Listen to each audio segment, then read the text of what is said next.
ನೋಡಿ, BPL card ಇರುವವರಿಗೆ ರಾಜ್ಯ ಸರ್ಕಾರ ಗುಡ್ ನ್ಯೂಸ್ ಅನ್ನ ಕೊಟ್ಟಿದೆ. ಏನದು ಗುಡ್ ನ್ಯೂಸು? ಅದರ ಜೊತೆಗೆ ನಿಮ್ಮ BPL ಕಾರ್ಡ್ ಏನಾದರೂ ಕಳೆದೋಗಿದ್ರೆ ನೀವು ತಲೆ ಕೆಡಿಸ್ಕೊಳ್ಳೋ ಅವಶ್ಯಕತೆ ಇಲ್ಲ. ಏನು ಮಾಡಬೇಕು ಸಂಪೂರ್ಣವಾಗಿ ಈ ವಿಡಿಯೋದಲ್ಲಿ ಮಾಹಿತಿಯನ್ನು ತಿಳಿಸ್ಕೊಡ್ತೀನಿ. ಅದಕ್ಕಿಂತ ಮುಂಚೆ ನೀವಿನ್ನೂ ನಮ್ಮ ಚಾನಲನ್ನು ಸಬ್ಸ್ಕ್ರೈಬ್ ಮಾಡಿಲ್ಲ ಅಂದರೆ ಈ ಕೂಡಲೇ ಸಬ್ಸ್ಕ್ರೈಬ್ ಮಾಡ್ಕೊಳ್ಳಿ. ಅದರ ಜೊತೆಗೆ ನಿಮ್ಮ ಅನಿಸಿಕೆ, ಅಭಿಪ್ರಾಯ ಎಲ್ಲವನ್ನ ಕೂಡ ನೀವು ಕಮೆಂಟ್ ಕೂಡ ಮಾಡಬಹುದು. ನೋಡಿ, ರಾಜ್ಯದ ಪಡಿತರ ಚೀಟಿದಾರರಿಗೆ ಆಹಾರ ಇಲಾಖೆ ಸಿಹಿ ಸುದ್ದಿಯನ್ನು ಕೊಟ್ಟಿದೆ. ರಾಜ್ಯದಲ್ಲಿ ಪಡಿತರ ಚೀಟಿದಾರರಿಗೆ ಅನುಕೂಲ ಆಗುವಂತೆ ಆಹಾರ, ನಾಗರಿಕ ಸರಬರಾಜು ಮತ್ತು ಗ್ರಾಹಕರುಗಳ ವ್ಯವಹಾರಗಳ ಇಲಾಖೆ ಈಗ ಕೊಟ್ಟಿರುವಂತಹ ಗುಡ್ ನ್ಯೂಸು. ಹಾಗಾದರೆ ಅದೇನದು ಗುಡ್ ನ್ಯೂಸು? ನೋಡಿ, ಇನ್ನು ಮುಂದೆ ರಾಜ್ಯದ ಎಲ್ಲ ನ್ಯಾಯಬೆಲೆ ಅಂಗಡಿಗಳು, ಪಡಿತರ ಅಂಗಡಿಗಳೇನಿದೆ, ಇಲ್ಲಿ ಪ್ರತಿದಿನ ಬೆಳಿಗ್ಗೆ 6 ಗಂಟೆಯಿಂದ ರಾತ್ರಿ 10 ಗಂಟೆಯವರೆಗೂ ಕೂಡ ಕಡ್ಡಾಯವಾಗಿ ತೆರೆದಿರಬೇಕು. ಮುಂಚೆ ಎಲ್ಲ ಹೇಗಿತ್ತು ಅಂತ ಹೇಳಿದ್ರೆ, ಇವತ್ತಿನ ದಿನ ಬಂದ್ಬಿಡಿ, ಇವತ್ತಿನ ದಿನ ನಾವು ರೇಷನ್ ಕೊಡ್ತೀವಿ, ಇಂತಿಷ್ಟು ಸಮಯವರೆಗೂ ಅಷ್ಟೇನೆ, ನೀವು ಬೆಳಗ್ಗೆ ಇಷ್ಟೊತ್ತಿಗೆ ಬರಬೇಕು, ಮತ್ತು ನೀವು ಮಧ್ಯಾಹ್ನದ ಮೇಲೆ ಬರಂಗಿಲ್ಲ, ಮಧ್ಯಾಹ್ನದ ಮೇಲೆ ಕಂಪ್ಲೀಟ್ ಆಗಿ ಸ್ಟಾಪು, ಸಾಯಂಕಾಲ ಬನ್ನಿ 1 ಗಂಟೆ 2 ಗಂಟೆ ಓಪನ್ ಮಾಡಿರ್ತೀವಿ, ಅವಾಗ ಬಂದು ರೇಷನ್ ತಗೊಂಡೋಗಿ, ಈ ರೀತಿಯ ರೂಲ್ಸ್ಗಳಿತ್ತು. ಆದರೆ ಇನ್ನು ಮುಂದೆ ಆ ರೀತಿ ಇಲ್ಲ. ರಾಜ್ಯದ ಎಲ್ಲ ನ್ಯಾಯಬೆಲೆ ಅಂಗಡಿಗಳು ಪ್ರತಿದಿನ ಬೆಳಗ್ಗೆ 6 ಗಂಟೆಗೆ ಓಪನ್ ಮಾಡಬೇಕು, ರಾತ್ರಿ 10 ಗಂಟೆಯವರೆಗೂ ಕಡ್ಡಾಯವಾಗಿ ತೆರೆದಿರಬೇಕು.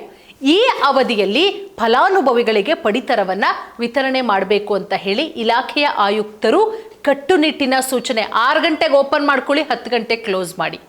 ಅವರು ಗ್ರಾಹಕರು ಎಷ್ಟೊತ್ತಿಗಾದರೂ ಬರಲಿ, ಅವ್ರು 11 ಗಂಟೆಗೆ ಬರಲಿ, 12 ಗಂಟೆಗೆ ಬರಲಿ, 3 ಗಂಟೆಗೆ ಬರಲಿ, 5 ಗಂಟೆಗೆ ಬರಲಿ, ರಾತ್ರಿ 8 ಗಂಟೆಗೆ ಬಂದರೂ ಕೂಡ ಅವರಿಗೆ ಪಡಿತರವನ್ನು ಕೊಡಬೇಕು.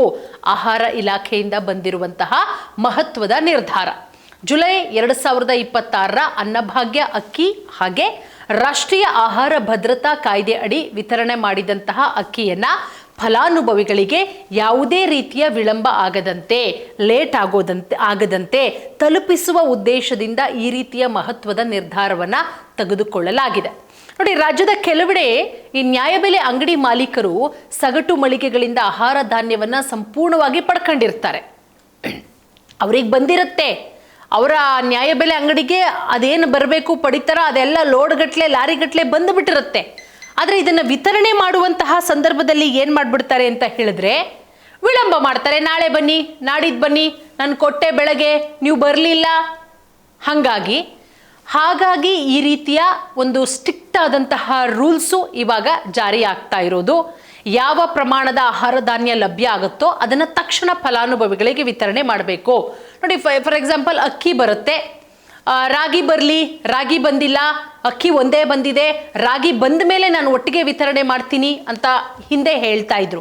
ಬಟ್ ಈಗ ಆ ರೀತಿ ಇಲ್ಲ. ಅಕ್ಕಿ ಬಂದಿದ್ಯಾ, ಫಸ್ಟ್ ಅದನ್ನು ವಿತರಣೆ ಮಾಡು, ರಾಗಿ ಬಂದಿದ್ಯಾ ಫಸ್ಟು ಅದನ್ನು ಫಸ್ಟ್ ವಿತರಣೆ ಮಾಡು.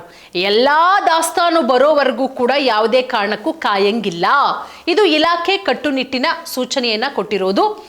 ಜುಲೈ ತಿಂಗಳ ಆಹಾರ ಧಾನ್ಯ ಅನ್ನಭಾಗ್ಯ ಅಕ್ಕಿಯ ವಿತರಣೆಯನ್ನು 31ರ ಒಳಗಡೆನೆ ಪೂರ್ಣಗೊಳಿಸಬೇಕು. ಅದನ್ನು ಆಗಸ್ಟಿಗೆ ಇಟ್ಕೊಳ್ಳಂಗಿಲ್ಲ. ಆ ಕಾರಣದಿಂದ ಎಲ್ಲ ನ್ಯಾಯಬೆಲೆ ಅಂಗಡಿಗಳು ಕೂಡ ಪ್ರತಿದಿನ 6 ಗಂಟೆಯಿಂದ ರಾತ್ರಿ 10 ಗಂಟೆಯವರೆಗೂ ಕೂಡ ಕಾರ್ಯನಿರ್ವಹಿಸಬೇಕು ಅಂತ ಹೇಳಿ ಕಡ್ಡಾಯವಾಗಿ ಹೇಳಿಕೆ ಕೊಟ್ಟಿರೋದು. ಖಂಡಿತವಾಗ್ಲೂ ಕೂಡ ಇದು ಒಳ್ಳೆಯ ವಿಚಾರ. ಅದರ ನಡುವೆ ಆಹಾರ ನಿರೀಕ್ಷಕರು ನಿಯಮಿತವಾಗಿ ಮೇಲ್ವಿಚಾರಣೆಯನ್ನು ನಡೆಸಬೇಕು.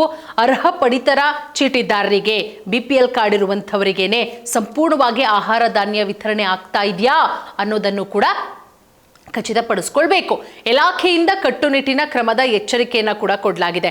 ಈ ಸರ್ಕಾರದ ಆದೇಶವನ್ನು ಏನಾದರೂ ಉಲ್ಲಂಘನೆ ಮಾಡಿದ್ರೆ, ನಿಗದಿತ ಸಮಯದಲ್ಲಿ ಅಂಗಡಿಯನ್ನು ತೆರೀಲಿಲ್ಲ, ಅನಗತ್ಯವಾಗಿ ವಿಳಂಬ ಮಾಡ್ತಾ ಇದ್ದಾರೆ, ಸಂಬಂಧಪಟ್ಟಂತಹ ನ್ಯಾಯಬೆಲೆ ಅಂಗಡಿ ವಿತರಕರ ವಿರುದ್ಧ ಕಠಿಣ ಕಾನೂನು ಕ್ರಮವನ್ನು ತೆಗೆದುಕೊಳ್ಳಲಾಗುತ್ತೆ. ಆಹಾರ, ನಾಗರಿಕ ಸರಬರಾಜು ಮತ್ತು ಗ್ರಾಹಕರ ವ್ಯವಹಾರಗಳ ಇಲಾಖೆ ಎಚ್ಚರಿಕೆಯನ್ನು ಕೊಟ್ಟಿದೆ. ಅದೊಂದು ಪಾರ್ಟು. ಇನ್ನೊಂದು ಪಾರ್ಟನ್ನು ನಾವು ನೋಡೋದಕ್ಕೆ ಹೋದರೆ, BPL ಕಾರ್ಡನ್ನು ಇನ್ ಕೇಸ್ ಏನಾದರೂ ಕಳ್ಕೊಂಡಿದ್ರೆ ಗುಡ್ ನ್ಯೂಸು. ರಾಜ್ಯದಲ್ಲಿ ಸರ್ಕಾರ ಇತ್ತೀಚೆಗೆ ನಕಲಿ ದಾಖಲೆಗಳನ್ನು ಸೃಷ್ಟಿ ಮಾಡಿ ಪಡೆದಂತಹ BPL ಕಾರ್ಡ್ಗಳನ್ನು ರದ್ದುಪಡಿಸುವಂತಹ ಕಾರ್ಯಕ್ಕೂ ಕೂಡ ಮುಂದಾಗುತ್ತೆ. ಇದೇ ವೇಳೆ ಅರ್ಹರ ಬಳಿ ಈ ಪಡಿತರ ಚೀಟಿಯನ್ನು ರದ್ದುಪಡಿಸಿ ಅದನ್ನು APLಗೆ ವರ್ಗಾವಣೆ ಕೂಡ ಮಾಡಲಾಗಿರುತ್ತೆ. ಸೊ ಹಾಗಾಗಿ ಯಾರೆಲ್ಲ ಅರ್ಹರ ಬಳಿ ಇದ್ದಂತಹ BPL ಕಾರ್ಡ್ಗಳು ಕ್ಯಾನ್ಸಲ್ ಆಗಿದೆಯೋ ಅವರು ಮತ್ತೆ ಅರ್ಜಿಯನ್ನು ಸಲ್ಲಿಸಿಬಿಟ್ಟು ನೀವು ಕಾರ್ಡ್ಗಳನ್ನು ವಾಪಸ್ ವಾಪಸ್ ಪಡಿಬಹುದು. ಇದೆಲ್ಲೋ ಒಂದು ಕಡೆ ನೆಮ್ಮದಿಯಾದಂತಹ ಸುದ್ದಿಯಾಗಿದೆ.